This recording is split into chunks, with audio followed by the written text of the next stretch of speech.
ఈరోజు ఒక మంచి కార్యక్రమానికి మీరందరూ కూడా సహకరించడమే కాకుండా జయప్రదం చేసినటువంటి ఎన్ఆర్ఐ డోనర్స్ అందరికీ పేరు పేరున మనస్ఫూర్తిగా నమస్కారాలు, అభినందనలు, శుభాభినందనలు. నేను చాలా కార్యక్రమాల్లో పార్టిసిపేట్ చేస్తూ ఉంటాను, కానీ ఇలాంటి కార్యక్రమాలు ఒక స్ఫూర్తినిస్తాయి. ఇంకా సమాజంలో మంచి మిగులుంది, దానికి మీరు ఒక ఎగ్జాంపుల్. మీరంతా ఎన్ఆర్ఐగా మీరు వెళ్ళారు, 40 ఏళ్లకు 50 ఏళ్లకు మునిపి వెళ్ళిపోయారు. వెళ్ళిన తర్వాత కొంతమంది అయితే మర్చిపోతారు, జన్మభూమిని మర్చిపోతారు. ఈ రోజుల్లో తల్లిదండ్రులు కూడా మర్చిపోతున్నారు. అలాంటి వాళ్ళు ఉండే ఈ సందర్భంలో మళ్ళీ మీ చదువుకున్న కాలేజీని గుర్తుపెట్టుకుని దీనికి 1981లోనే ఒక ఆర్గనైజేషన్ జిమ్ఖానా ఏర్పాటు చేసి ఇంత పెద్ద ఎత్తున సహాయం చేసిన మిమ్మల్ని అందరినీ మనస్ఫూర్తిగా అభినందిస్తున్నా. Congratulations, extraordinary work.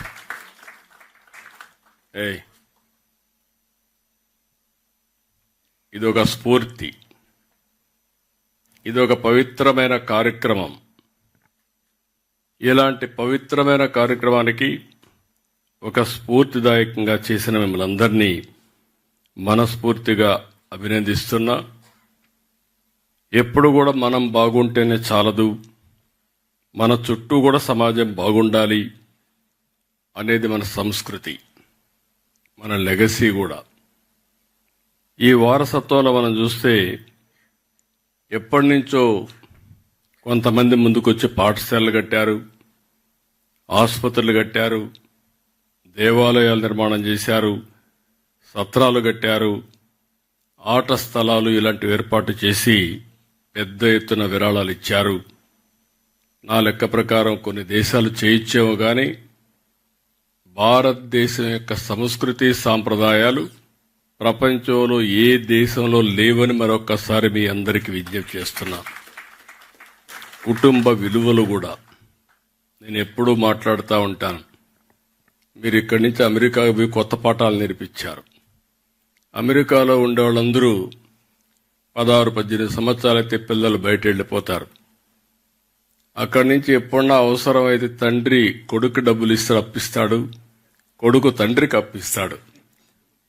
కానీ పిల్లలు ఎంత పెద్దవాళ్ళైనా జీవితాంతం మెంటర్ చేయడమే కాదు, ఏ సహాయం కావాలన్నా అందించే సంస్కృతి ఉండే ఏకైక దేశం భారతదేశం అని మరొక్కసారి విజ్ఞప్తి చేస్తున్నాం. అలాంటి ఒక మంచి కార్యక్రమాన్ని మీరు ఇక్కడ శ్రీకారం చుట్టారు. ఈరోజు ఇంకొక పక్కన చూస్తే ఈ బ్లాక్ కోసం 100 కోట్ల రూపాయలు మీరు ఖర్చు పెట్టారు. అది చూసినప్పుడు నాకు అనిపిస్తుంది, ఇక్కడ చాలా మంది ఈ మధ్య కాలంలో మీరు ఒక పక్కన ఇప్పుడే చంద్రశేఖర్ గారు ఒక మాట అన్నారు, 100 కోట్లు పెట్టడమే కాదు, మళ్ళీ దీన్ని మెయింటైన్ చేయాలంటే కొంత అమౌంట్ మొబిలైజ్ చేసి శాశ్వతంగా మీ మార్కు గుర్తుండే విధంగా మీరు చేయడం కోసం అలాంటి కార్యక్రమాన్ని కూడా చేశారు. ఇప్పుడే సత్య మా మంత్రి గారు ఒక మాట అన్నారు, ఆంధ్రప్రదేశ్లో ఉండే డాక్టర్లు ఇక్కడ చదువుకొని అమెరికాకి వెళ్ళారు. నన్ను ఎప్పుడు అడిగేవాళ్ళు, నేను 1995లో ముఖ్యమంత్రి అయినప్పుడు ఎన్ఆర్ఐస్ అంతా చదువుకొని అమెరికాకి వెళ్ళిపోతున్నారు, బ్రెయిన్ డ్రెయిన్ అవుతా ఉంది, మీరు ఏమంటారని అడిగారు. నేను ఎప్పుడూ చెప్పేవాడిని, to start with brain drain అనుకుంటున్నాం, రేపు రాబోయే రోజుల్లో బ్రెయిన్ గెయిన్ అవుతుందని చెప్పి అప్పుడే చంద్రశేఖర్ రెడ్డి అపోలో హాస్పిటల్ పెట్టాడు. ఈరోజు మిమ్మల్ని చూస్తే ఇది ఒక ఎగ్జాంపుల్. నాట్కో కూడా ఇక్కడ దగ్గర ఒకసారి 17-19 45 కోట్లు ఖర్చు పెట్టారు, 26లో ఒక 18 కోట్లు ఖర్చు పెట్టారు. అదే మరి ఇంకొక పక్కన క్యాన్సర్ మెయింటెనెన్స్కి ఒక 12 కోట్లు ఖర్చు పెట్టారు. ఇటీవల వేరియస్ డిపార్ట్మెంట్స్ దీనికోసం ఒక 12 కోట్లు ఖర్చు పెట్టారు. అంటే దగ్గర దగ్గర ఒక సింగిల్ కంపెనీ కింద ఒక 89 కోట్లు దగ్గర దగ్గర ఖర్చు పెట్టారు. వాళ్ళు మనస్ఫూర్తిగా అభినందిస్తున్నా. ఇక్కడుండే దీని ప్రకారం ఇంకొక పక్కన మీరు ఒక్కసారి చూస్తే మీరిచ్చిన స్ఫూర్తి కానీ మిగిలిన వాళ్ళు కానీ ఇక్కడ గుంటూరులో కూడా మిలీనియం బ్లాక్ ఎక్స్టెన్షన్ 16 కోట్లు ఖర్చు పెట్టారు. విశాఖపట్నం ఆంధ్ర మెడికల్ యూనివర్సిటీ కాలేజీకి సెంటనరీ బ్లాక్ 60 కోట్ల రూపాయలు వెచ్చించి వాళ్ళు ఖర్చు పెట్టారు. కాకినాడ హాస్పిటల్కు 40 కోట్లు ఖర్చు పెడుతున్నారు. కర్నూలు మెడికల్ కాలేజీకి ఒక 25 కోట్లు ఖర్చు పెడుతున్నారు. అంటే ఇప్పుడిప్పుడే చైతన్యం పెరిగింది, కమిట్మెంట్ వచ్చింది. ఈ విధంగా ఒక స్ఫూర్తిని తీసుకొచ్చిన ప్రతి ఒక్కరిని కూడా మనస్ఫూర్తిగా అభినందిస్తున్నాం. ఇది కాకుండా నేను ఆలోచించేది ఎన్నోసార్లు నేను జన్మభూమి ఒక కార్యక్రమం ఇచ్చాను. ఆ రోజు ప్రపంచంలో ఉండే అందరూ కూడా వచ్చి వాళ్లకు తోచిన విధంగా వాళ్ళ గ్రామంలో అభివృద్ధి చేశారు, తల్లిదండ్రుల పేర్లు పెట్టుకున్నారు, ఇక్కడ అభివృద్ధికి దోహదం చేశారు. ఒక స్ఫూర్తిదాయకంగా ఆ రోజు ముందుకు పోయారు. మళ్ళీ ఈరోజు నేను ఇంకొక కార్యక్రమానికి P4 తీసుకొచ్చాం. అంటే ఈరోజు మనందరం మాట్లాడుతున్నాం పబ్లిక్ ప్రైవేట్ పార్ట్నర్షిప్. ఈరోజు గవర్నమెంట్ ఆఫ్ ఇండియా రోడ్లు కానీ, ఎయిర్పోర్ట్లు కానీ, పవర్ కానీ ఫాస్ట్ ఫేస్లో డెవలప్మెంట్ కావాలంటే ఇది ఒకటే మార్గమని PPP మోడల్ ఇస్తున్నారు. దానిపైన ఒక 20 ఏళ్ళు 30 ఏళ్ళు వాళ్ళు రన్ చేసిన తర్వాత తిరిగి ఆ అసెట్ని ప్రభుత్వానికి అప్పచెప్తున్నారు. అందువల్లనే ఈరోజు మీరు రోడ్డు చూస్తున్నారు. ఒకప్పుడు ఇండియాలో రోడ్లు మీరు చిన్నప్పుడు చదువుకునేటప్పుడు ఉండే రోడ్లు ఈరోజు నేషనల్ హైవేస్ మీరు చూస్తే ప్రపంచానికి దీటుగా ఇన్ఫ్రాస్ట్రక్చర్ అభివృద్ధి అవుతోంది భారతదేశంలో. ఈ విషయం మనం గుర్తుపెట్టుకోవాల్సిన అవసరం ఉంది. సంపద సృష్టించబడింది, కానీ అదే సమయంలో మెరుగైన వసతులు ప్రజలకు వచ్చాయి. కానీ వచ్చిన సమస్య ఎంత ఏంటంటే గ్యాప్ అయితే వ్యత్యాసాలు విపరీతంగా పెరిగిపోతున్నాయి. బిలియనియర్స్ ఎక్కువ అవుతున్నారు, మిలియనియర్స్ ఎక్కువ అవుతున్నారు. రిలేటివ్గా లివింగ్ స్టాండర్డ్స్ చూస్తే వ్యత్యాసాలు ఎక్కువగా పెరిగిపోతున్నాయి. అందుకే ఈరోజు వినూత్నంగా నేను ఒకసారి ఆలోచించి P4 తీసుకొచ్చాను, పబ్లిక్ ప్రైవేట్ పీపుల్స్ పార్ట్నర్షిప్. ఇప్పుడే సత్య గారు చెప్పారు, మీరు ఇక్కడ ఇన్వెస్ట్ చేసింది ఫిలాంథ్రఫీ కింద మీరు ఇన్వెస్ట్ చేశారు. నా ఆలోచన ఏంటంటే మనందరం కూడా గ్రామీణ ప్రాంతాల్లో పుట్టాం, చిన్న కుటుంబాల్లో పుట్టాం, చదువుకున్న అవకాశాలు ఉపయోగించుకున్నాం. తర్వాత అంచెలంచెలుగా ఎదిగి ఈరోజు మిమ్మల్ని చూస్తూ ఉంటే ఒక్కొక్కరు 30 కోట్లు 40 కోట్లు తిరిగి సమాజానికి ఇవ్వాలనే ఆలోచన రావడమే కాకుండా ఆచరణలో పెట్టే పరిస్థితికి వచ్చారు. దీనికి మనస్ఫూర్తిగా అభినందనలు. ఈరోజు నేను తీసుకొచ్చిన కార్యక్రమం కూడా గ్రామాల్లో అభివృద్ధి అవుతా ఉంది. వ్యక్తిగతంగా ఏమేం కావాలనో వాళ్లకు ఇన్ఫ్రాస్ట్రక్చర్ అంతా క్రియేట్ చేస్తున్నాం. ఇల్లు కానీ, ఇంటి జాగా కానీ, గ్యాస్ కానీ, హౌస్ కానీ, లేకుంటే వాటర్ కానీ అవన్నీ చేస్తున్నాం. అయినా జీవన ప్రమాణాలు పెరగాలంటే వాళ్ళు కూడా 10 రూపాయలు సంపాదించుకునే మార్గం వస్తే తప్ప ఈ సమాజంలో ఆర్థిక అసమానతలు తగ్గవు. ఆ రోజు మీ తల్లిదండ్రులు మిమ్మల్ని చదివించడం, మీలో కూడా చదువుకోవాలని ఒక ఆలోచన రావడం, అక్కడి నుంచి ఎక్కడ అవకాశాలు ఉంటాయంటే మీరు అమెరికాకి వెళ్ళడం, ఇలాంటివన్నీ జరిగే పరిస్థితికి వచ్చేది. దానివల్ల మీరు పైకి వచ్చారు. చదువు అనేది ఒక గేమ్ చేంజర్. భవిష్యత్తు కూడా దీంట్లో అనుమానం లేదు. అయితే సరైన సమయంలో ఒక వ్యక్తికి హ్యాండ్ హోల్డింగ్ చేయగలిగితే అతను ఎలాంటి దేశానికి ఆస్తిగా తయారవుతాడో మనం ఊహించలేం. ఈరోజు అంబేద్కర్ గారు ఉన్నారు. అంబేద్కర్ గారికి ఆ రోజు బ్యాంక్ ఆఫ్ బరోడా ఆయన హ్యాండ్ హోల్డింగ్ చేశాడు. ఆ రోజు చదువుకోవాలంటే 10 రూపాయలు బాంబేలో డబ్బులు ఇచ్చాడు నెలకు.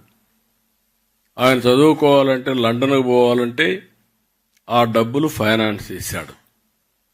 ఆయన భారత రాజ్యాంగాన్ని రాసి ఈరోజు దేశంలో శాశ్వతంగా గుర్తుండే ప్రగాఢమైనటువంటి ముద్ర వేసుకోగలిగాడంటే ఆనాటి సహకారమే అది కారణం అని చెప్పి కూడా నేను మీకు తెలియజేస్తున్నా. ఇటీవల కాలంలో అబ్దుల్ కలాం గారు ఉన్నారు. అబ్దుల్ కలాం గారికి సహకరించిన ఒక అయ్యంగార్ ఆయన బయోగ్రఫీలో చాలా స్పష్టంగా చెప్పాడు. మామూలుగా బ్రాహ్మిన్స్ ముస్లిం సపోర్ట్ చేయాలంటే పెద్దగా ఇష్టం చూపిన రోజుల్లో ఆయన హ్యాండ్ హోల్డ్ చేసి ఈయనలో ఉండే మెరిట్ని చూసి పూర్తిగా ప్రోత్సహించాడు. ఈరోజు ఎంతోమంది ప్రెసిడెంట్లు వచ్చారు, కానీ అబ్దుల్ కలాంను చూస్తే నిజమైన భారతరత్నకు మారు పేరు అబ్దుల్ కలాంగా తయారయ్యే పరిస్థితికి వచ్చారు. ఇలాంటి కొన్ని ఎగ్జాంపుల్స్ మనం చెప్పుకుంటూ పోతే అందరం కూడా మామూలు కుటుంబంలో పుట్టాం. ఈరోజు ఇక్కడికి వచ్చి ఒకసారి చూస్తే నాకు చాలా సంతోషం. ఈ యొక్క గుంటూరు మెడికల్ కాలేజీలో చదివిన వాళ్ళకి దగ్గర 8 మందికి పద్మశ్రీ అవార్డులు వచ్చాయి. ఒకటి సీఎం హబీబుల్లా, సోమరాజు, జిఎన్ రావు, నాయుడమ్మ, ప్రసాదరావు, నరేంద్రనాథ్, ఇక్కడే గోపీచంద్ గారు కూడా ఇక్కడే ఉన్నారు. గోపీచంద్, అదే మరి గోపాలకృష్ణ గోఖలే. వీళ్ళందరినీ ఆ రోజు ఈ మెడికల్ కాలేజ్ లేకపోతే ఈరోజు ఈ గుర్తింపులకు వచ్చేది కాదు.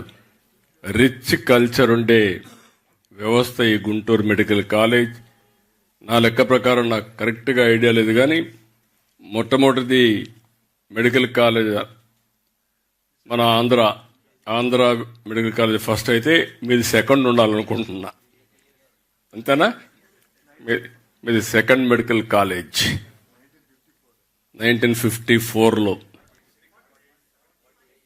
48, 46 స్వాతంత్రం రాకమునుపు ఎగ్జాక్ట్గా. సో ఇప్పుడు నేను తీసుకొచ్చిన కార్యక్రమం చూస్తే ఆర్థిక అసమానతలు తగ్గించడమే కాకుండా పేదరికం లేకుండా చేయాలి ఫస్ట్ ఫేజ్. సెకండ్ ఫేజ్లో ఆర్థిక అసమానతలు తగ్గించాలని ఈ కార్యక్రమం తీసుకున్నాం. దగ్గర సమాజంలో ఒక 10% చూస్తే 10-15-20% ఆ ప్రాంతంలో 22 లక్షల కుటుంబాలు హ్యాండ్ హోల్డింగ్ చేయగలిగితే, అయితే దానికి కావాల్సిన వ్యక్తులను కూడా మీరు చూస్తే బంగారు కుటుంబాలని హ్యాండ్ హోల్డింగ్ మార్గదర్శన పెట్టాం. ఇప్పటికి 50% రీచ్ అయ్యాం. 10,42,000 మందిని 1,02,000 మంది అడాప్ట్ చేసుకున్నారు.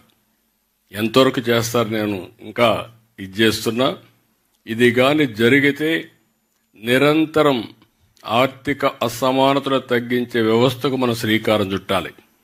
వీళ్ళు ఒకసారి పైకి వెళితే కొంతమంది కిందికి వస్తారు, మళ్ళా హ్యాండ్ హోల్డ్ చేయడం. ఈ విధంగా మనం సమాజంలో నిరంతరం ఒక సాటిస్ఫాక్షన్ కానీ ఇంకొక పక్కన హ్యాపీనెస్ ఉండాలంటే ఇలాంటి కార్యక్రమానికి శ్రీకారం చుట్టాలనే ఉద్దేశంతోనే ఈరోజు P4 తీసుకొచ్చాం.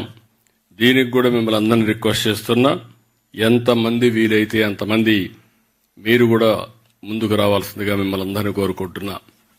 ఇప్పుడే ఈరోజు ఈ బిల్డింగ్ని చూస్తే 2,69,240 చదరపు అడుగుల్లో 5 అంతస్తులు శిశు ఆరోగ్య కేంద్రం ఏర్పాటు చేశారు.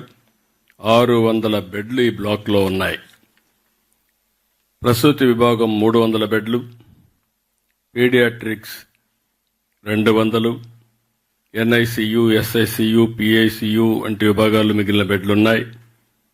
ఒకే డోనర్ డాక్టర్ గవిని రమాదేవి కుటుంబం ఉమాదేవి కుటుంబం 22 కోట్లు ఇచ్చారు. అలాగే నళిని వెంకటేష్ తేళ్ల 8 కోట్లు ఇచ్చారు. వాసిరెడ్డి రమాదేవి, కొండ్రగుంట వెంకట్రావు 4,32,00,000 ఇచ్చారు. మొవ్వ వేదవతి, వెంకటేశ్వరరావు 4,04,00,000 ఇచ్చారు. డాక్టర్ తేలికి చర్ల, గుడిమెడ కుటుంబాలు 3,60,00,000 ఇచ్చారు. డాక్టర్ లక్ష్మి చౌదరి గంగా 3,40,00,000. బీనా నూతక్కి, గోపాలరావు 3,20,00,000. వీళ్ళు కాకుండా మిగిలిన వాళ్ళందరూ ఇక్కడ ఉండేవాళ్ళు కానీ కొంతమంది రాలేకపోవచ్చు, కానీ 100 కోట్ల రూపాయలు ఇచ్చారు. మిమ్మల్ని అందరినీ మరొక్కసారి మనస్ఫూర్తిగా అభినందిస్తున్నా, ధన్యవాదాలు తెలియజేస్తున్నా. ఈ ప్రభుత్వం తరఫున వన్ ఆఫ్ ది బెస్ట్ కార్యక్రమం, నాకు చాలా హ్యాపీగా ఫీల్ అయ్యే కార్యక్రమం. ఎప్పుడు కూడా నేను అందరూ డబ్బులు అడుగుతారు కానీ మేము పని చేస్తామని ముందుకొచ్చి పని చేసిన మిమ్మల్ని మరొక్కసారి అభినందిస్తున్నా. మాకు కూడా అలవాటు అయింది, ఎక్కడ పోయినా వాళ్ళు ప్రాజెక్టులు అడుగుతూ ఉంటారు, ఇస్తూ ఉంటాం. కానీ సమాజాన్ని భాగస్వాములు చేయాలనుకుంటే చాలా తక్కువ మంది వస్తారు. అందులో మీరు ముందుండడం మనస్ఫూర్తిగా ఆనందం, ధన్యవాదాలు. ప్రభుత్వం తరపున మీరంతా దీనికి ఒక 27 కోట్ల రూపాయలు ఫర్నిచర్కి కానీ ఎక్స్పెండిచర్కి అడిగారు. మా సత్య గారి చెప్తున్నా, ఎక్కడ ఇబ్బందులు లేకుండా, మా సెక్రటరీ గారు కూడా ఇక్కడే ఉన్నారు, గౌరవ్ కూడా, ఇబ్బందులు లేకుండా క్లియర్ చేయండి. అది చేస్తే ఇంకా 10 మంది ముందుకు వస్తారు. మళ్ళీ ఎందుకు చేశామా అని విచారించే పరిస్థితి అవద్దండి, 10 సార్లు తిప్పించుకొని. అవి మేము చేయగలిగితే ఆటోమేటిక్ ఇంకా చాలా మంది ముందుకు వస్తారు, చేయాల్సిందిగా నేను కోరుతున్నా. ఇంకొక పక్కన పూర్వ విద్యార్థులు ఈ బ్లాక్ నిర్మాణంతో పాటు 35 కోట్లు పెట్టి ఆడిటోరియం నిర్మించారు. వాళ్ళను కూడా అభినందిస్తున్నా. ఇప్పుడే చంద్రశేఖర్ గారు చెప్పినట్టు కొంతమంది ముందుకొచ్చి, తులసి సీడ్స్ కానీ వీళ్ళంతా ముందుకొచ్చి ఎప్పటి నుంచో పాడుబడిపోయినటువంటి బిల్డింగ్స్ అన్ని కూడా పూర్తి చేసే కార్యక్రమానికి శ్రీకారం చుట్టారు. దగ్గర ఎంపీ గారు అయితే ఒక 70-80 కోట్లు మొబిలైజ్ చేసి అవన్నీ పూర్తి చేసే పనిలో ఉన్నారు. వారిని, అందుకు సహకరించిన అందరినీ మనస్ఫూర్తిగా అభినందిస్తున్నా. ఈరోజు మనందరం కూడా ఇలాంటి పనులు చూసినప్పుడు ఒక్కోసారి సాటిస్ఫాక్షన్ ఎప్పుడు వస్తుందంటే, డబ్బులుంటే సాటిస్ఫాక్షన్ రాదు. మనం చేసిన డబ్బులున్నా కూడా ఆ డబ్బులు సద్వినియోగం చేసి, నేను ఎప్పుడు చెప్తా ఉంటాను, చాలా మంది డబ్బులంతా పిల్లలకి ఇవ్వాలనుకుంటాం, కానీ కొంతమంది డబ్బుల్ని సద్వినియోగం చేస్తారు. పిల్లలకి ఇవ్వద్దని నేను చెప్పడం లేదు, ఇవ్వాలి. అదే సమయంలో మనకు తృప్తినిచ్చే పని తిరిగి సమాజానికి కూడా ఇవ్వాల్సిన అవసరం ఉంది. మనందరి సంపాదనలో కొంత భాగం సమాజం కోసం ఇచ్చిస్తే ఉండే తృప్తి దేంట్లో రాదని చెప్పి కూడా నేను మీ అందరికీ తెలియజేస్తున్నా. ఈరోజు ఇంకొక పక్కన మిమ్మల్ని అందరినీ చూస్తే చాలా సంతోషం. ఇప్పుడు మీరు చాలా ముందు బయట వెళ్ళారు. ఇప్పుడు మొత్తం దేశంలో చూస్తే మనం కూడా అభివృద్ధి అవుతున్నాం. ప్రధానమంత్రి నరేంద్ర మోడీ గారి నాయకత్వంలో ఇటీవల కాలంలో మీరు చూస్తే హైయెస్ట్ గ్రోత్ ఉండే ఏకైక దేశం భారతదేశం, దీంట్లో అనుమానమే లేదు. కంటిన్యూగా, కన్సిస్టెంట్గా. ఈరోజు ఇంకొక పక్కన మనం నెంబర్ 4లో ఉన్నాం. ప్రపంచంలో అతిపెద్ద ఆర్థిక వ్యవస్థ 4వది. 2028కి 3వ అతిపెద్ద ఆర్థిక వ్యవస్థగా తయారవుతాం. 2038కి 2వ అతిపెద్ద ఆర్థిక వ్యవస్థగా భారతదేశం ఉంటుంది. వికసిత్ భారత్ 2047. ఆ సమయంలో భారతదేశం ప్రపంచంలో నెంబర్ 1గా ఉండాలనేది మనందరి ఆకాంక్ష. అదే సమయంలో స్వర్ణ ఆంధ్రప్రదేశ్ విజన్ 2047 తయారు చేశాం. నిన్న కూడా సర్వే రిపోర్ట్ ఒకటి ఇచ్చారు. Amaravati is a future city, ఇలాంటి సిటీలు రావాల్సిన అవసరం ఉందని చెప్పి చాలా స్పష్టంగా చెప్పారు.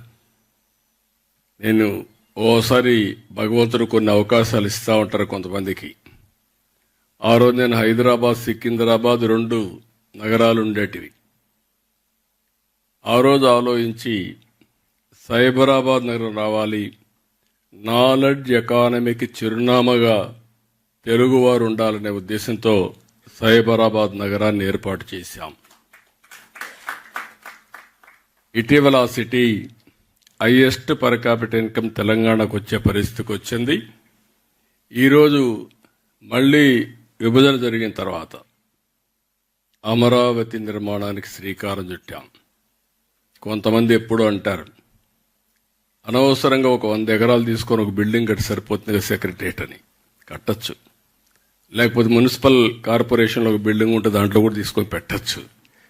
కానీ జాతికి గుర్తింపు ఉండాలంటే, అన్ని ప్రాంతాలతో సమానంగా మనం ఉండాలంటే ఈరోజు మీరు చూస్తున్నారు, చెన్నై మొత్తం తమిళనాడుకి ఒక చెన్నై నగరం ఉంది, కర్ణాటకకు ఒక బెంగళూరు నగరం ఉంది, హైదరాబాద్కు ఆ రోజు నిర్మాణం చేసిన సైబరాబాద్తో కలిపి హైదరాబాద్ ఉంది.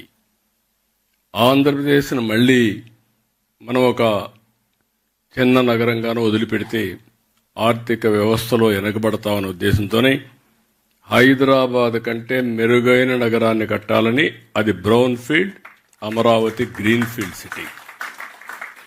ఈరోజు ప్రపంచంలో ఈ 30 ఏళ్లలో చాలా డెవలప్మెంట్ జరిగాయి, టెక్నాలజీలో మార్పు వచ్చాయి. ఆ రోజు ఐటీ గురించి మాట్లాడాను, ఇప్పుడు ఏఐ వచ్చింది. అమెరికాలో సిలికాన్ వ్యాలీ ఉంది. ఇండియాలో ఏముంది అని అడిగే వాళ్ళకి సమాధానం, ఇండియాలో క్వాంటమ్ వ్యాలీ ఉంది, అది కూడా అమరావతిలో ఉంది. ఆ రోజు సైబరాబాద్ కట్టాం, ఈరోజు క్వాంటమ్ వ్యాలీకి నిర్మాణానికి శ్రీకారం చుట్టాం. ఇంకో పక్క నాలెడ్జ్ ఎకానమీలో ఉన్నాం. ఒకప్పుడు కరెంట్ ఉండేది కాదు, ఇప్పుడు ఇంటిపైనే కరెంట్ తయారు చేసుకుంటున్నాం.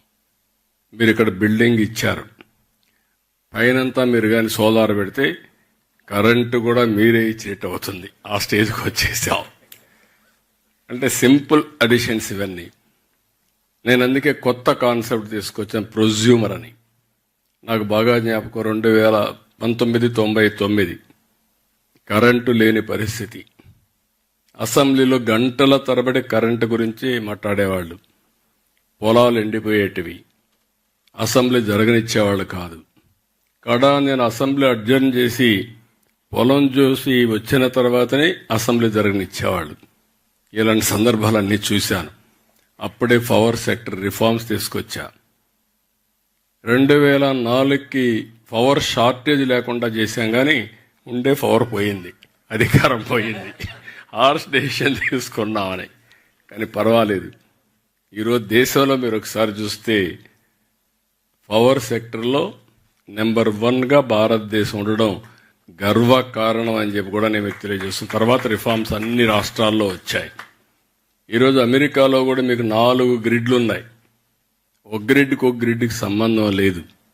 ప్రపంచంలో సింగిల్ పవర్ గ్రిడ్ ఉండే ఏకైక దేశం భారతదేశం. మీ ఊర్లో తయారు చేసే కరెంటు జమ్మూ అండ్ కాశ్మీర్లో ఉపయోగించుకునే పరిస్థితి ఉంది. అలాంటి పవర్ఫుల్ గ్రిడ్ ఉంది. రెండోది సోలార్, విండ్, పంప్డ్ స్టోరేజ్కి శ్రీకారం చుడుతున్నాం. కాస్ట్ ఎఫెక్టివ్ పవర్ జనరేట్ చేయబోతున్నాం. ఒక పక్క కాస్ట్ ఎఫెక్టివ్ పవర్ వచ్చి, ఇంకొక పక్క టెక్నాలజీ ఏఐ క్వాంటమ్కి వెళ్తే you can imagine tomorrow how we can do it.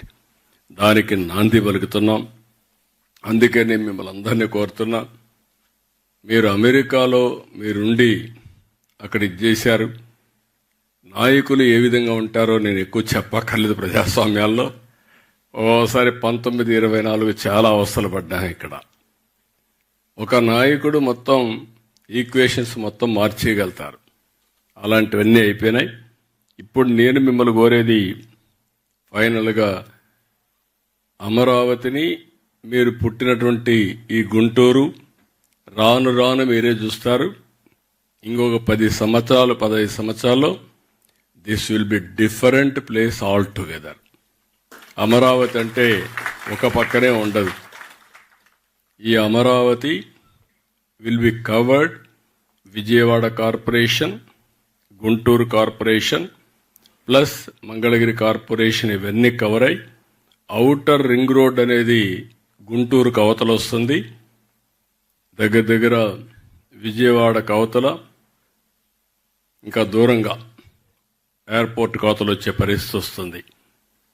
ఈరోజు హైదరాబాద్లో 162 కిలోమీటర్స్ ఔటర్ రింగ్ రోడ్, రేపు రాబోయే Amaravati 182 kilometres outer ring road వస్తుంది, ఇన్నర్ రింగ్ రోడ్ వస్తుంది, స్ట్రైట్ రోడ్స్ వస్తాయి. అన్ని సర్వీసెస్ కూడా డక్ట్లో ఉంటాయి, కన్సీల్డ్ ఉంటాయి, రోడ్లు కట్ చేసే పరిస్థితి లేదు. సోలార్ ఎనర్జీ ఏదైతే రెన్యూబుల్ ఎనర్జీ ఉంటుంది, పొల్యూషన్ ఫ్రీ సిటీగా తయారు చేస్తాం. ఇవన్నీ పెట్టుకొని ముందుకు పోతున్నాం. ఇప్పుడు ఇక్కడ టెక్నాలజీకి వచ్చినప్పుడు నేను ఒక విజ్ఞప్తి చేస్తున్నాను మిమ్మల్ని అందరినీ. ఈరోజు గోపిచంద్ కానీ కొండోళ్ళు చాలా మంది పైకి వచ్చారు, బాగా చేస్తున్నారు. ఫ్యూచర్లో మనం ఇమాజిన్ చేసుకోవాలి, personal medicine is not far away. నాకు ఐడియా ఉంది. నేను 95లో ఐటీ ప్రమోట్ చేశాను. ఎగ్జాక్ట్గా 1999, 2000లో బయోటెక్నాలజీ ప్రమోట్ చేశాను. అప్పుడు ఎవరు నమ్మలేదు. ఆ రోజు ప్రమోట్ చేసే బయోటెక్నాలజీ జినామ్ వ్యాలీ క్రియేట్ చేశాం.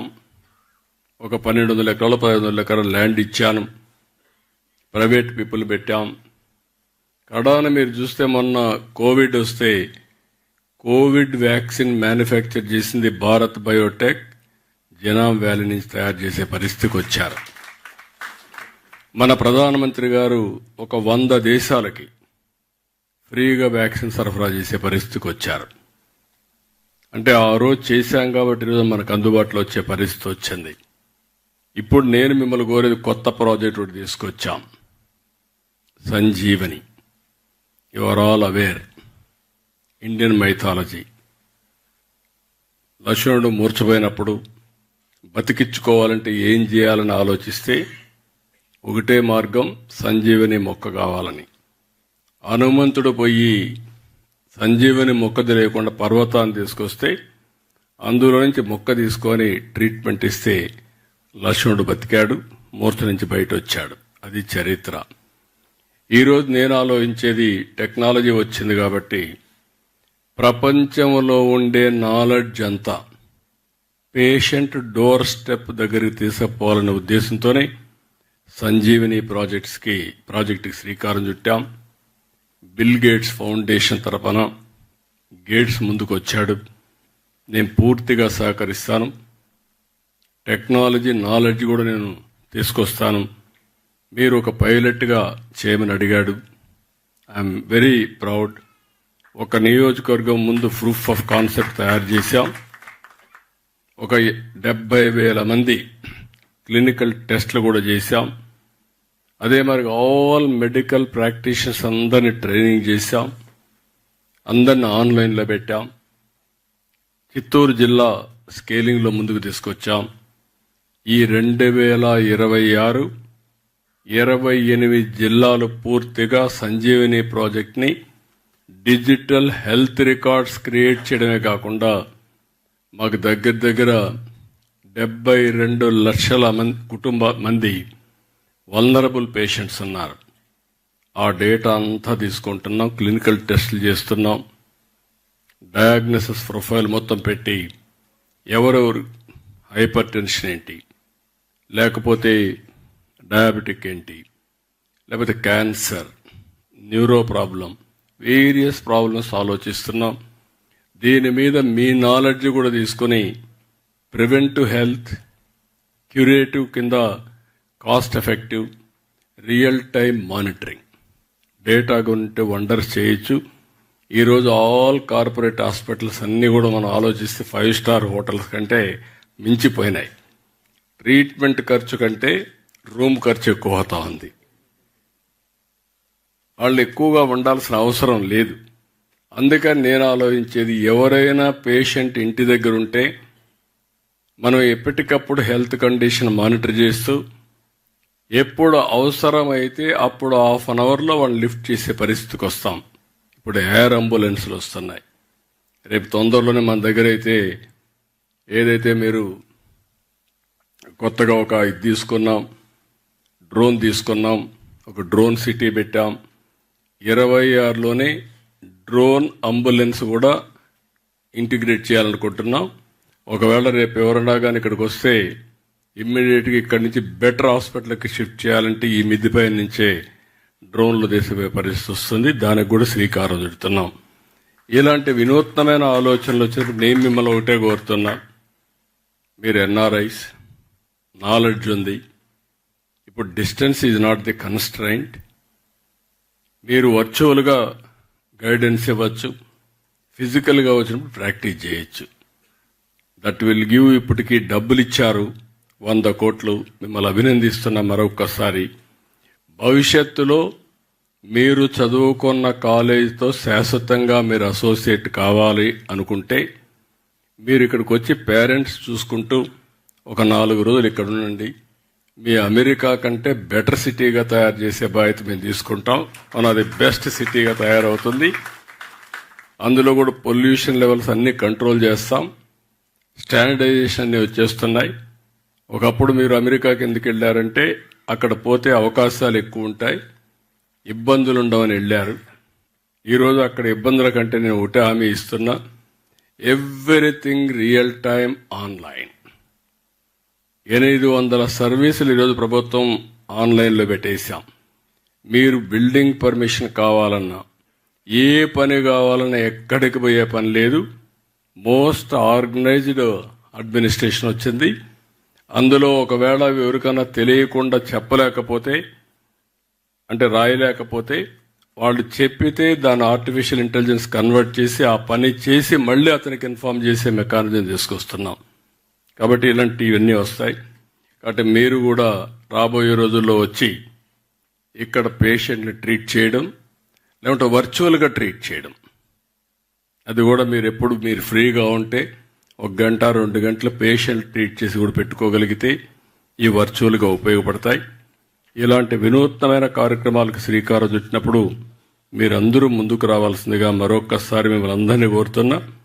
ఈరోజు ఇంకొక పక్కన ఇక్కడ చూస్తే క్వాంటమ్ కంప్యూటర్ వస్తుంది, అదే మరి ఏఐ వస్తూ ఉంది, బయో ఫౌండరీ కూడా వస్తుంది మెడికల్ ఫీల్డ్లో.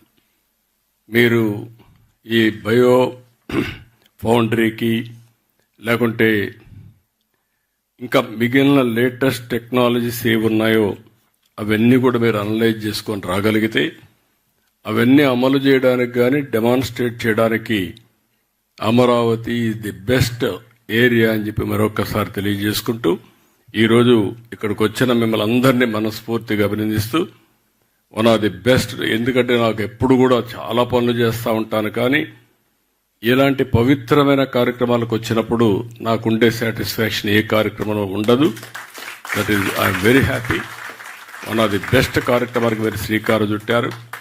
అయితే ఇది ఇంతటితో ఆగకుండా ఈ స్ఫూర్తిదాయకమైనటువంటి కార్యక్రమాన్ని కంటిన్యూ చేయడం కోసం అన్ని విధాలా సహకరించాల్సిందిగా మరొక్కసారి కోరుకుంటూ అందరికీ నమస్కారాలు. Thank you అనండా.